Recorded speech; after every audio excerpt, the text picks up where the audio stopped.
നമ്മൾ ഒരുമിച്ച് കൂടുമ്പോൾ കൂടുന്ന ഒരു ആത്മാവല്ല, നമ്മുടെ കൂടെ വരുന്ന ആത്മാവുണ്ട്.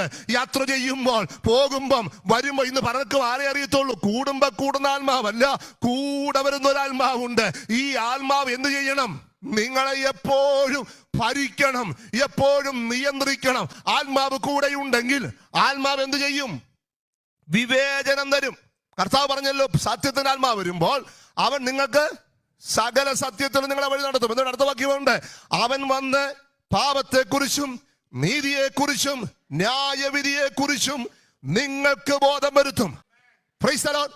യോഗത്തിന് നമ്മൾ 2 മണിക്കൂർ കൈയടിക്കാൻ വേണ്ടി വരുന്നതല്ല ആത്മാവ്. അത് മിഥ്യാധാരണ, അതൊക്കെ അതിന്റെ കൂട്ടത്തിലുള്ള കാര്യമാണെന്ന് മാത്രമേ ഉള്ളൂ. പക്ഷെ നമ്മുടെ കൂടെ സദാകാലവും എന്നേക്കും ഇരിക്കേണ്ടതിന് യേശുക്രിസ്തു പിതാവിനോട് ചോദിച്ചു വാങ്ങിച്ചു തന്നത് പരിശുദ്ധാത്മാവിനെയാണ്. അത് നിങ്ങളെ അനുദിനവും വഴി നടത്തണം.